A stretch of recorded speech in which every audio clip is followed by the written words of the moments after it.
Hi. You are Basil Fearrington, the astrologer, correct? Yes, I am. How can I help you? I have been reading and studying astrology for 12 years, maybe even longer. Fantastic. I'm happy to hear that. So is there a problem? The problem is that even with all of that studying, when I look at a chart, it sometimes takes me a couple weeks to come to any conclusion. I believe it or not, this is a common concern amongst students. In my correspondence course, I teach a precise way to analyze a horoscope.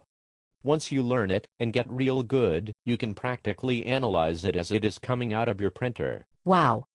Can you share that with me? I could, but I would be unfair to my students, who have paid to be taught the methodology. I would be glad to share in your learning process. My fee is very reasonable, and I can guarantee you that you will be analytically sophisticated in a way that will make you proud of your astrology. Okay. I will contact you and make arrangements. How is it that one can study so long and not be able to analyze a horoscope? It is because there is very little emphasis placed on this in astrology at the formative levels of learning.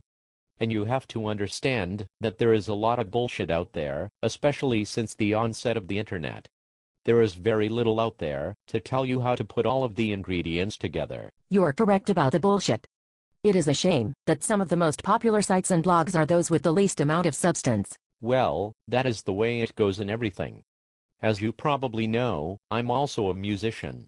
In the music world, the most talented musicians are not the ones who are most heavily compensated.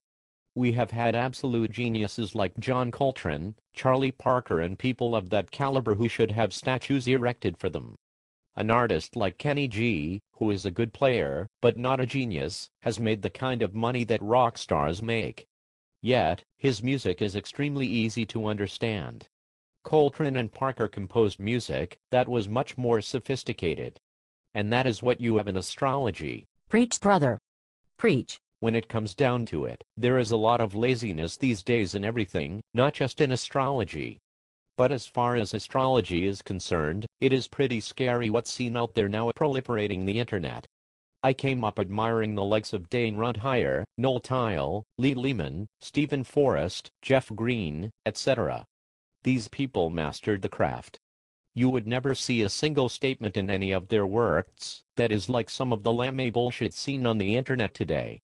It is really sad to see, and it continues to prolong the learning process for people in your position. I agree with you. When I came up, there were no personal computers, so there was no software.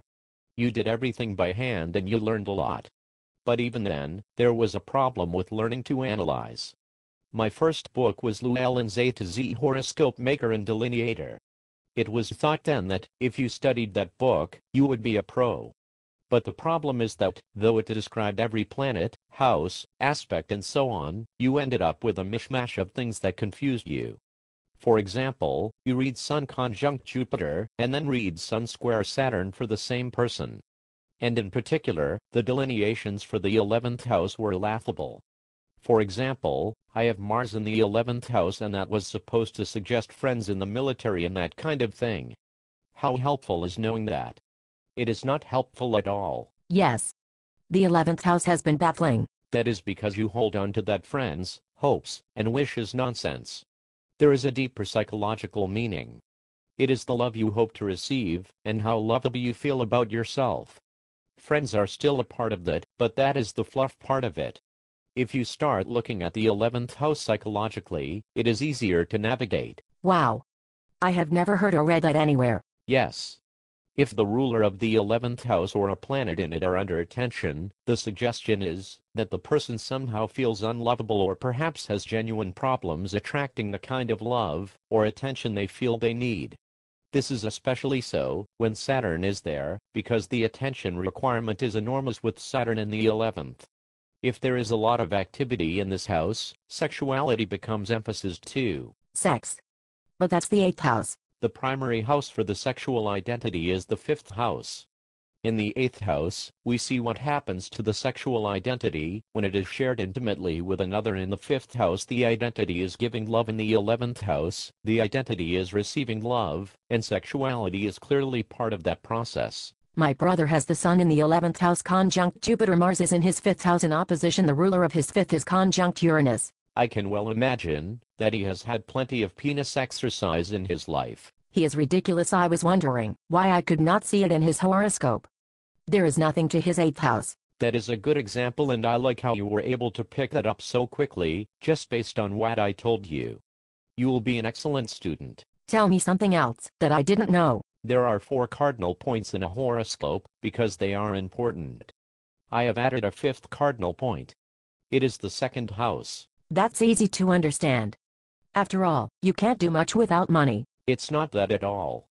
There are societies in the world where money is absolutely unimportant. In fact, even in places like the United States, money is not important for everyone. Survival and security are, but not necessarily money in the ambitious sense. The 2nd house has to do with self-esteem. It has to do with how you feel about yourself in terms of worth and value. Problems in this area have absolutely everything to do with your success or failure in just about everything you do, whether it is relationships, your work, or whatever. I never thought about that. A monk in Thailand, who meditates in a cave all day every day, has no need for money, but even that person has thoughts about their worth. That is a picture-perfect example.